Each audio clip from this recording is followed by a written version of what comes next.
সুপ্রিয় শিক্ষার্থী, সবাইকে শুভেচ্ছা।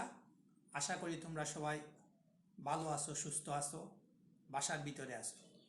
করোনা ভাইরাসের এই প্রাদুর্ভাবে বাসায় থাকাটা হচ্ছে সবচেয়ে নিরাপদ। Stay home, be safe. সবসময় বাসায় থাকতে হবে এবং স্বাস্থ্যবিধি মেনে চলতে হবে, নিয়মিত হাত ধুতে হবে। তাহলে আমরা আশা করি করোনা ভাইরাসের এই প্রাদুর্ভাব থেকে মুক্তি পেতে পারি। পাশাপাশি বাসায় অলস সময় কাটানো যাবে না। বাসার এই সময়টুকুকে পড়াশোনার মাধ্যমে আমাদেরকে অবশ্যই কাজে লাগাতে হবে। এবং তোমাদের সুবিধার জন্য মুমিনুন্নেছা সরকারি মহিলা কলেজ অনলাইনে ক্লাসের ব্যবস্থা, কর্তৃপক্ষ অনলাইনে ক্লাসের ব্যবস্থা করেছে। আশা করি তোমরা এই অনলাইন ক্লাস থেকে কিছুটা হলেও উপকৃত হবে। আজকে আমি তোমাদের জন্য মূলত বাস্তব সংখ্যা নিয়ে আলোচনা করব। আশা করি এই আলোচনা তোমাদের কিছুটা হলেও কাজে লাগবে। বাস্তব সংখ্যা, উচ্চতর গণিত দ্বিতীয় পত্র, অধ্যায় প্রথম, বাস্তব সংখ্যা ও অসমতা। এখন প্রথমেই আমরা জানি যে বাস্তব সংখ্যা বলতে আমরা কি বুঝি। ঋণাত্মক সংখ্যা, শূন্য এবং ধনাত্মক সংখ্যাকে বাস্তব সংখ্যা বলে। ঋণাত্মক সংখ্যা -2, -3, -8 হতে পারে। শূন্য এবং ধনাত্মক সংখ্যা 1, 2, 3, হাফ, 1/3 এগুলো হচ্ছে আমাদের ধনাত্মক সংখ্যা। এই তিনটার সমষ্টি হচ্ছে আমাদের বাস্তব সংখ্যা। অথবা অন্যভাবে আমরা বলতে পারি, যে সকল সংখ্যার বর্গ অঋণাত্মক তাহাকে বাস্তব সংখ্যা বলে। এই জায়গায় একটা শব্দ আছে অঋণাত্মক। অঋণাত্মক বলতে আমরা বুঝি শূন্য সহ সকল ধনাত্মক সংখ্যা। আবার বলছি আমি, অঋণাত্মক হচ্ছে শূন্য সহ সকল ধনাত্মক সংখ্যাকে আমরা অঋণাত্মক সংখ্যা বলছি। যেমন 2 রে যদি আমরা বর্গ করি তাহলে আসতেছে 4। 4টা হচ্ছে অঋণাত্মক, সুতরাং 2টা হচ্ছে বাস্তব সংখ্যা। যদি আমরা ধরি -3 হোল স্কয়ার সমান আসছে 9। 9টা হচ্ছে অঋণাত্মক, সুতরাং -3টা হচ্ছে বাস্তব সংখ্যা। আবার আমি যদি লিখি √4, যদি এটাকে আমি বর্গ করি তাহলে আসতেছে আমাদের -4। -4 হচ্ছে ঋণাত্মক সংখ্যা, সুতরাং √4 বাস্তব সংখ্যা নয়। যেহেতু এইটা ঋণাত্মক, এই জন্য √4 বাস্তব সংখ্যা হবে না। √4টা হচ্ছে জটিল সংখ্যা, এটা নিয়ে আমরা পরে আলোচনা করব। এখন আমরা আলাপ করব পূর্ণ সংখ্যা নিয়ে। পূর্ণ সংখ্যা হচ্ছে -3 এবং -3 আগে যত ঋণাত্মক সংখ্যা, -2, -1, 0, 1, 2, 3 এবং 3 পরে যত ধনাত্মক সংখ্যা আছে প্রত্যেকটিকে আমরা বলতেছি পূর্ণ সংখ্যা। এবং সকল পূর্ণ সংখ্যার সেটকে জেড এভাবে লিখে প্রকাশ করা হয়। পূর্ণ সংখ্যার ভিতরে আবার আমাদের তিনটি জিনিস আছে। একটা হচ্ছে ধনাত্মক পূর্ণ সংখ্যা, একটা হচ্ছে ঋণাত্মক পূর্ণ সংখ্যা এবং শূন্য। পূর্ণ সংখ্যার ভিতরে এই তিনটি জিনিস রয়েছে। এটা হচ্ছে আমাদের ঋণাত্মক পূর্ণ সংখ্যা, এটা হচ্ছে আমাদের 0, এরপর থেকে আমার অংশটুকু হচ্ছে ধনাত্মক পূর্ণ সংখ্যা। এবং পূর্ণ সংখ্যা সেটকে আমরা জেড দ্বারা প্রকাশ করি, সুতরাং জেড সমান হবে -3, -2, -1, 0, 1 2 3 এবং যত ধনাত্মক পূর্ণ সংখ্যা। স্বাভাবিক সংখ্যা 1 2 3 4 সংখ্যাগুলির প্রত্যেকটিকেই স্বাভাবিক সংখ্যা বলে, অর্থাৎ সকল ধনাত্মক পূর্ণ সংখ্যাকে আমরা বলতেছি স্বাভাবিক সংখ্যা। স্বাভাবিক সংখ্যাকে আবার কাউন্টিং নাম্বার বলা হয়। কাউন্টিং নাম্বারটা হচ্ছে গণনাকারী সংখ্যা। যখন আমরা গণনা করি তখন শুরু করি 1 2 3, এই জন্য স্বাভাবিক সংখ্যাকে আমরা অনেক সময় কাউন্টিং নাম্বারও বলা হয়ে থাকে। স্বাভাবিক সংখ্যা সেটটাকে আমরা এনটার এভাবে লিখে প্রকাশ করি। সুতরাং স্বাভাবিক সংখ্যার সেট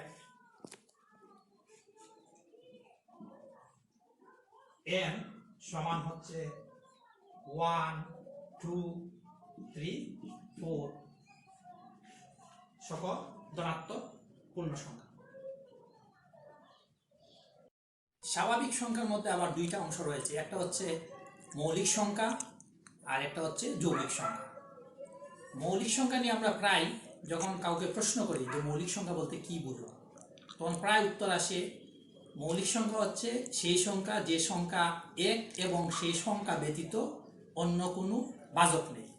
আসলে আমরা একটু আংশিকভাবে এটা একটা ভুল উত্তর, কারণ তখন যখন আমরা প্রশ্ন করি যে -3 মৌলিক সংখ্যা কি না, তখন উত্তর আসে হ্যাঁ, আসলে -3টা মৌলিক সংখ্যা নয়।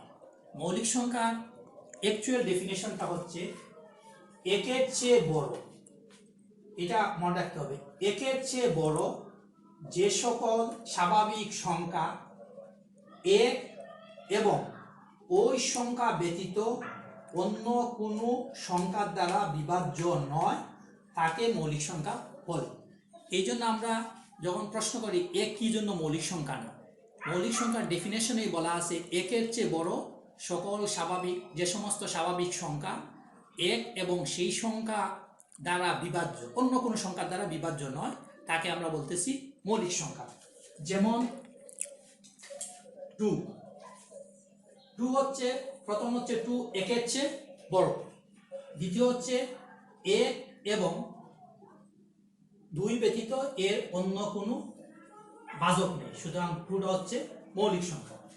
যদি আমি বলি 7টা হচ্ছে একটা মৌলিক সংখ্যা, কারণ 7টা হচ্ছে একের চেয়ে বড় এক এবং 7 ব্যতীত এটার অন্য কোনো বাচক নেই, সুতরাং 7টা হচ্ছে মৌলিক সংখ্যা।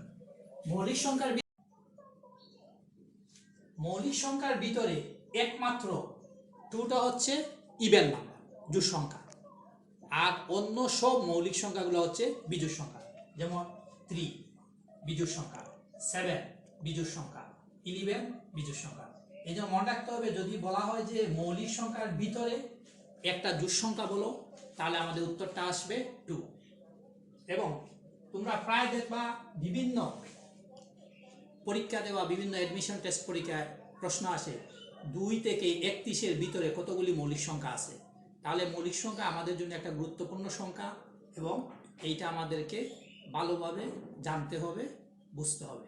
আশা করি মৌলিক সংখ্যা কি তোমরা বুঝতে পেরেছো। যুগল মৌলিক সংখ্যা, টুইন প্রাইম নাম্বারস। যদি দুইটি মৌলিক সংখ্যার ডিফারেন্স 2 হয়, আবার বলতেছি, যদি দুইটি মৌলিক সংখ্যার ডিফারেন্স 2 হয় তাহলে মৌলিক সংখ্যা দুটিকে আমরা বলতেছি যুগল মৌলিক সংখ্যা। যেমন 3 এবং 5, এই দুইটার পার্থক্য হচ্ছে 2, সুতরাং 3 এবং 5 যুগল মৌলিক সংখ্যা। এখন যদি আমি তোমাদের বলি যে যুগল মৌলিক সংখ্যার একটা উদাহরণ দাও, তাহলে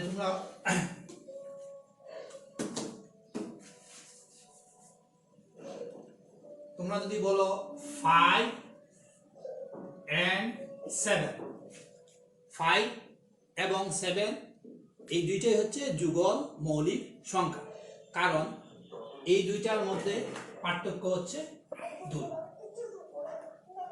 এখন আসো সহমৌলিক সহমৌলিক বা সাপেক্ষে মৌলিক।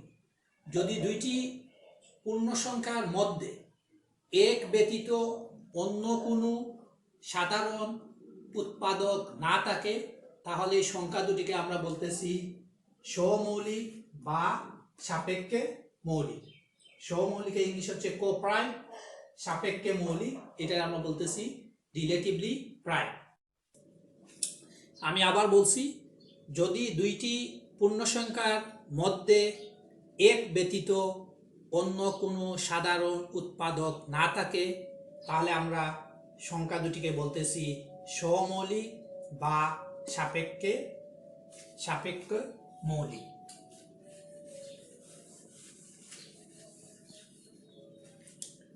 যেমন 5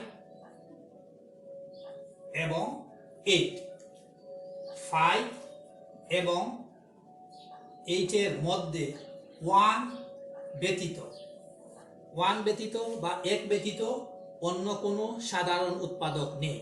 সুতরাং 5 এবং 8 সংখ্যা দুটি হচ্ছে কোপ্রাইম।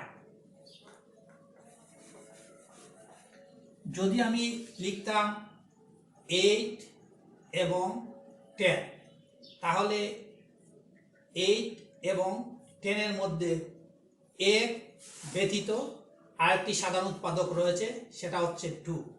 সুতরাং 8 এবং 10 রিলেটিভলি প্রাইম বা কোপ্রাইম নয়। আমি আবার বলছি, দুইটা সংখ্যার মধ্যে অবশ্যই সাধারণ উৎপাদক এক থাকতে হবে, অন্য কিছু থাকতে পারবে না, তাহলে সংখ্যা দুটিকে বলবো আমরা রিলেটিভলি প্রাইম। এখন আমি যদি বলি, তোমাদেরকে প্রশ্ন করি 8 এর সাথে কয়েকটি সহমৌলিক সংখ্যা বলো, তাহলে আমরা 8 এর সাথে লিখতে পারি 5, 7, 9, 11, 13 সবগুলো হচ্ছে 8 এর সাথে সহমৌলিক। কেননা 8 এবং 5 এর মধ্যে এক ব্যতীত অন্য কোনো সাধারণ উৎপাদক নেই। 8 এবং 7 এর মধ্যে এক ব্যতীত অন্য কোনো সাধারণ উৎপাদক নেই, এন্ড সো অন। সুতরাং 8 এর সাথে এই সংখ্যাগুলো হচ্ছে আমাদের সহমৌলিক বা রিলেটিভলি প্রাইম। এখন আসো যৌগিক সংখ্যা।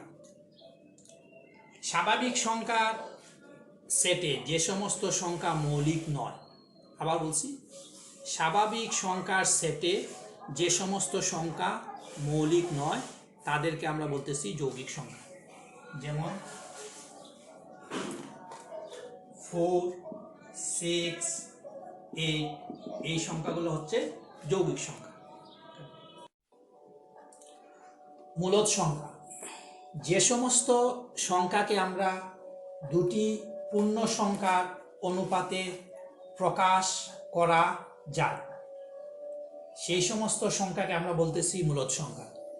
অবশ্যই ভাজক শূন্য ব্যতীত। মূলদ সংখ্যার সেটকে আমরা কিউ দ্বারা প্রকাশ করি। সুতরাং মূলদ সংখ্যার সেট কিউ সমান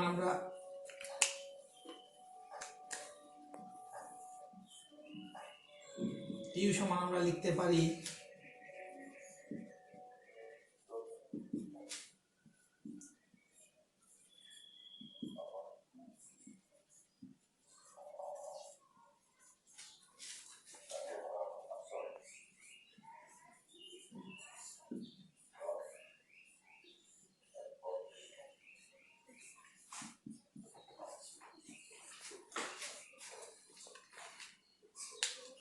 সুতরাং মূলদ সংখ্যার সেট কিউ সমান আমরা লিখতে পারি x such that x সমান p বাই কিউ, যেখানে p এবং কিউটা হচ্ছে পূর্ণ সংখ্যা এবং কিউ নট ইকুয়ালস টু 0, কিউটা হচ্ছে আমার ভাজক, ভাজকটা অবশ্যই শূন্য হতে পারবে না।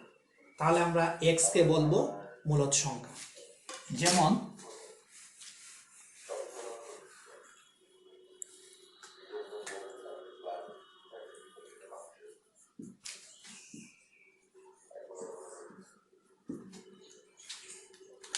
টু। টু সমান আমরা লিখতে পারি 2/2। এই জায়গায় 2টা হচ্ছে পূর্ণ সংখ্যা, 1টা হচ্ছে আমার পূর্ণ সংখ্যা এবং 1টা শূন্য নয়, সুতরাং 2টা হচ্ছে আমাদের মূলদ সংখ্যা। আবার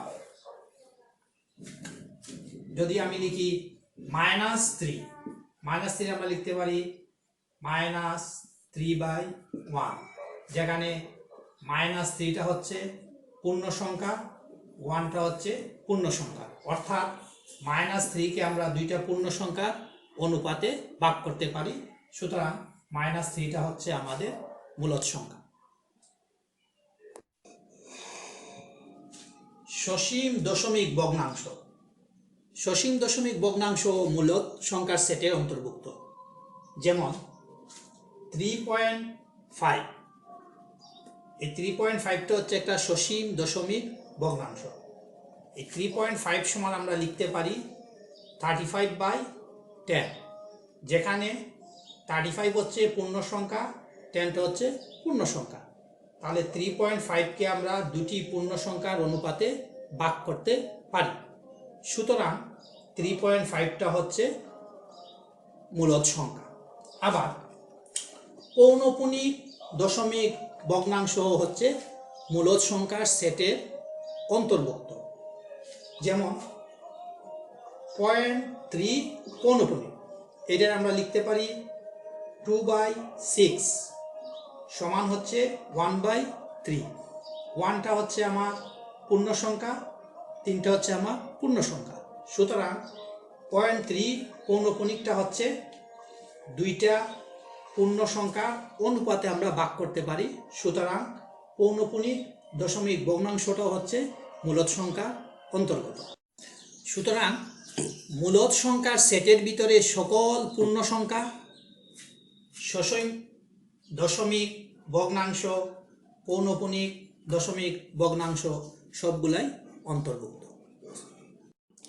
অমূলদ সংখ্যা, যে সমস্ত সংখ্যা মূলদ নয়, অর্থাৎ যে সমস্ত সংখ্যাকে আমরা দুটি পূর্ণ সংখ্যার অনুপাতে প্রকাশ করতে পারবো না, সেই সমস্তই সংখ্যা হচ্ছে আমাদের অমূলদ সংখ্যা। যেমন √2, √3, √5, এই সমস্ত সংখ্যাগুলো হচ্ছে আমাদের অমূলদ সংখ্যা। মানে এই সমস্ত সংখ্যাগুলিকে আমরা দুটি পূর্ণ সংখ্যার অনুপাতে প্রকাশ করতে পারবো না। মূলদ সংখ্যার সেটকে আমরা কিউ প্রাইম দ্বারা প্রকাশ করি। মূলদ সংখ্যার সেটটা আবার বলতেছি আমরা কিউ প্রাইম দ্বারা প্রকাশ করা হয় থাকে। এই মূলদ সংখ্যার সেটের ভিতরে অসীম দশমিক ভগ্নাংশ অন্তর্ভুক্ত। যেমন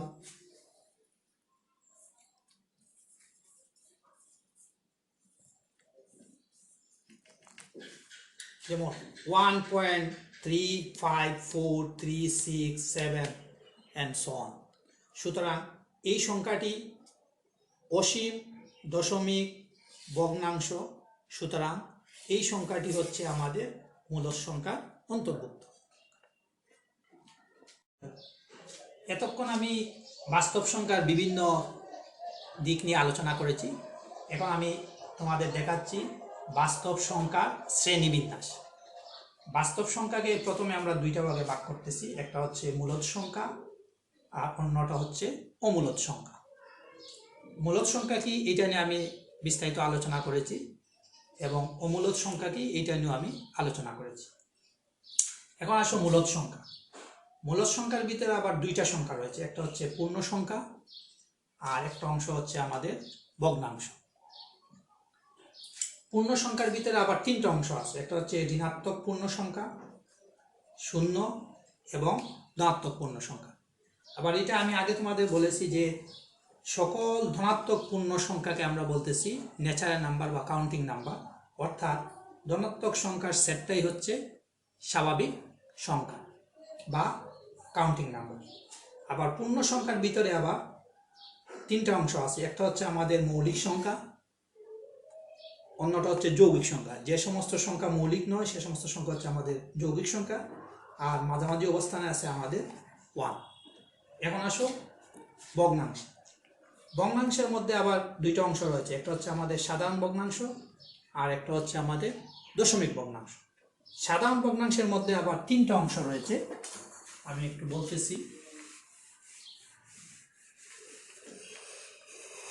একটা হচ্ছে প্রকৃত ভগ্নাংশ, তোমরা জানো 2/3, এটা হচ্ছে আমাদের প্রকৃত ভগ্নাংশ। আরেকটা অংশ রয়েছে অপ্রকৃত ভগ্নাংশ, যদি আমি লিখি 3/2, এটা হচ্ছে আমাদের অপ্রকৃত ভগ্নাংশ। আবার আরেকটা আমরা অপ্রকৃত ভগ্নাংশের আরেকটা রূপ হচ্ছে আমাদের মিশ্র ভগ্নাংশ।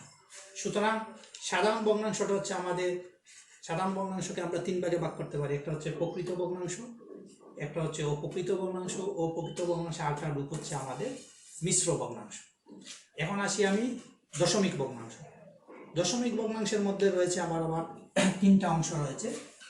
একটা হচ্ছে সসীম দশমিক ভগ্নাংশ, যেমন 3.546।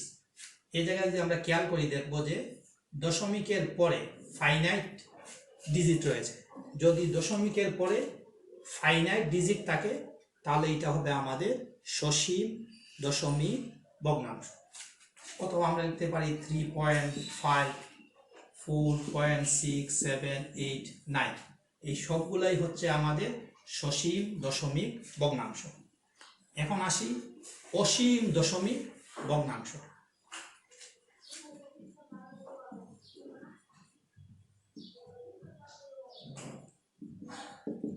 যদি দশমিকের পরে ইনফাইনাইট ডিজিট থাকে, এই জায়গায় তোমরা বুঝতেছো যে দশমিকের পরে ইনফাইনাইট ডিজিট রয়েছে, আরও অনেক ডিজিট আছে যেটা আমরা লিখতেছি না। সুতরাং এইটা হচ্ছে আমাদের অসীম দশমিক ভগ্নাংশ। পাশাপাশি আর দশমিক ভগ্নাংশের ভিতরে আর একটা গুরুত্বপূর্ণ ভগ্নাংশ রয়েছে, যেটা আমরা বলতেছি পৌনঃপুনিক দশমিক ভগ্নাংশ।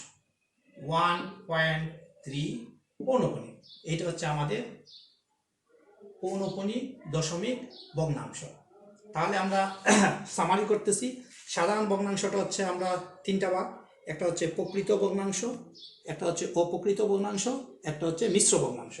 আর দশমিক ভগ্নাংশের ভিতরে রয়েছে আমাদের তিনটা অংশ, একটা হচ্ছে সসীম দশমিক ভগ্নাংশ, একটা হচ্ছে অসীম দশমিক ভগ্নাংশ, আর একটা হচ্ছে পৌনঃপুনিক দশমিক ভগ্নাংশ। এইটাই হচ্ছে মোটামুটি আমি তোমাদেরকে রিয়েল নাম্বার কি এটার বিভিন্ন অংশ নিয়ে আলোচনা করলাম, পাশাপাশি রিয়েল নাম্বারের শ্রেণীবিন্যাসটা তোমাদের আমি দেখালাম। আশা করি তোমরা বুঝতে পেরে। বাস্তব সংখ্যার ফিল স্বীকার্য। বাস্তব সংখ্যার ফিল স্বীকার্য হচ্ছে দুইটা, একটা হচ্ছে যোগ স্বীকার্য, অন্যটা হচ্ছে গুণন স্বীকার্য। এই যোগ স্বীকার্য এবং গুণন স্বীকার্য দুইটাই হচ্ছে মিলে আমার বাস্তব সংখ্যার ফিল স্বীকার্য। এখন আমরা আসি বাস্তব সংখ্যার যোগ স্বীকার্যগুলা কি কি। প্রথম হচ্ছে আবদ্ধতা বিধি, যেটা ইংলিশ হচ্ছে ক্লোজার ল। এই চিহ্নটা হচ্ছে ফর অল, সকল a b belongs to R. আমি আগেই বলছি আরটা হচ্ছে set of real number. For all a b belongs to R, this implies a plus b belongs to R. অর্থাৎ যদি এ এবং বি সেট আর এর মধ্যে থাকে তাহলে তার যোগফলটাও থাকবে আর এর মধ্যে। যেমন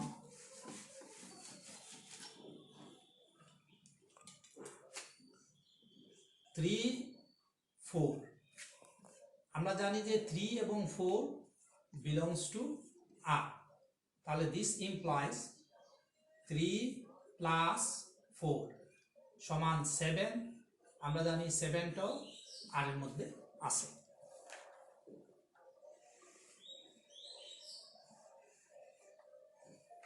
এখন আসি আমরা সংযোজন বিধি, যেটা ইংলিশ টার্মটা হচ্ছে অ্যাসোসিয়েটিভ ল।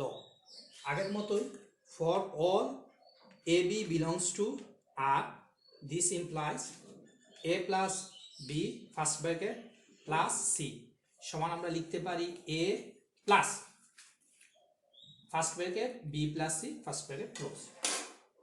এক্সাম্পল আমরা তিনটা সংখ্যা যদি নেই, তিনটা সংখ্যা হচ্ছে 3, 4, 5 belongs to R. This implies আমরা লিখতে পারি 3 plus 4 plus 5 সমান আমরা লিখতে পারি 3 plus 4 plus 5। এককের অস্তিত্ব বিধি, ইংলিশ টার্মটা হচ্ছে এক্সিস্টেন্স অফ আইডেন্টিটি ল। এখন আমরা দেখি যে এককের অস্তিত্ব বিধিটা কি। There exist 0 belongs to R. This implies a plus 0 সমান 0 plus a সমান a for all a belongs to R. যদি আমি 4, আমরা জানি যে 4 belongs to R, তাহলে আমরা যদি লিখি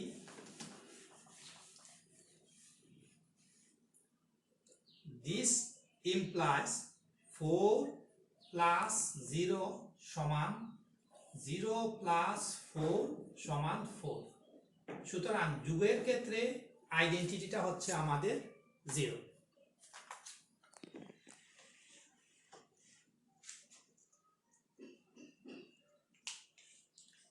বিপরীতের অস্তিত্ব বিধি, ইংলিশ টার্মটা হচ্ছে existence of inverse law. A belongs to R.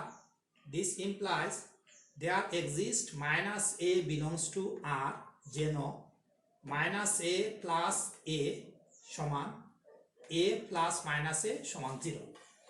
এক্ষেত্রে আমরা দেখি 5 belongs to R. This implies আমরা লিখতে পারি minus 5 plus 5 সমান 5 plus minus 5 সমান 0। সুতরাং যুগের ক্ষেত্রে ইনভার্সটা হচ্ছে সেই সংখ্যা বিপরীত চিহ্নযুক্ত সংখ্যা। যদি আমি বলি 3 এর ইনভার্স কত যুগের ক্ষেত্রে, তাহলে এটা হবে আমার -3। আমি যদি বলি -7 এর ইনভার্স কত, তাহলে এটা হবে আমার +7।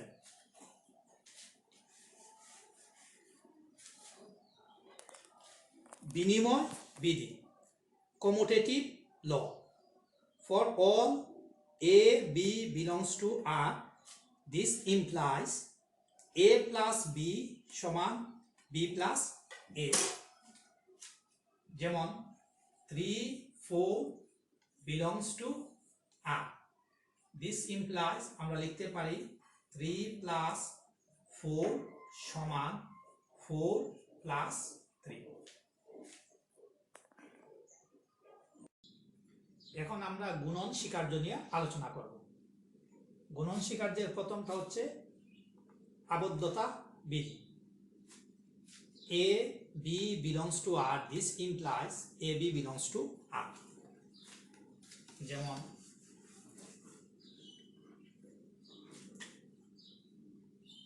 2, 3 belongs to R.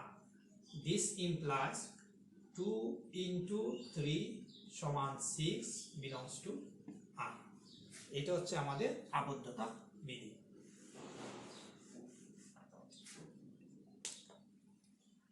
এখন আসি সংযোজন বিধি। A, B, C belongs to R. This implies AB into C সমান A into BC.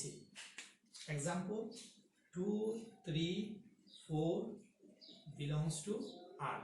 This implies 2 into 3, 4 সমান আমরা লিখতে পারি 2 into 3 into 4।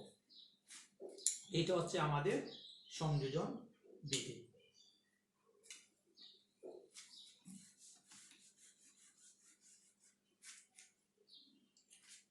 এককের অস্তিত্ব বিধি। There exists 1 belongs to R, যেন 1 into A সমান A into 1 সমান A for all A belongs to R. এক্ষেত্রে যদি আমরা A belongs to R this implies আমরা লিখতে পারি 1 ইন্টু 8 সমান 8 ইন্টু 1 সমান 8। তাহলে গুণের ক্ষেত্রে আইডেন্টিটিটা হচ্ছে 1। আমাদের মনে রাখতে হবে গুণের ক্ষেত্রে আইডেন্টিটি হচ্ছে 1 এবং যোগের ক্ষেত্রে আইডেন্টিটিটা হচ্ছে আমাদের 0। বিপরীতের অস্তিত্ব বিধি। A belongs to R where A not equals to 0, এটা অবশ্যই 0 হতে পারবে না। There exists A inverse belongs to R যেন A into A inverse সমান A inverse into A সমান 1। এটা একটু উদাহরণ দিয়ে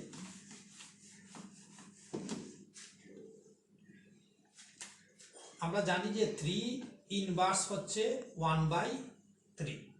এখন যদি আমরা লিখি 3 belongs to R, this implies 3 into 1/3 সমান 1/3 into 3 সমান হচ্ছে আমার 1। এক্ষেত্রে 3 এর ইনভার্সটা হচ্ছে আমার 1/3। মনে রাখতে হবে যোগের ক্ষেত্রে ইনভার্সটা হচ্ছে বিপরীত চিহ্ন যুক্ত সংখ্যা, গুণের ক্ষেত্রে ইনভার্সটা হবে 1/, সেই সংখ্যা। যদি আমি 4 বলি তাহলে 4 এর ইনভার্স হবে 1/4, 5 বললে এটা ইনভার্স হবে 1/5।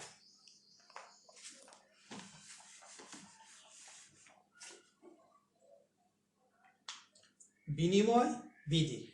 For all AB belongs to R, this implies AB সমান BA। যেমন 6, 7 belongs to R, this implies 6 into 7 সমান আমরা লিখতে পারি 7 into 6। এটা হচ্ছে আমাদের বিনিময় বিধি।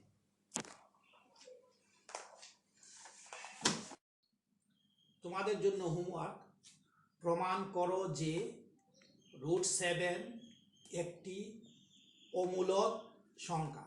আমি আবার বলছি, প্রমাণ করো যে √7 একটি অমূলক সংখ্যা।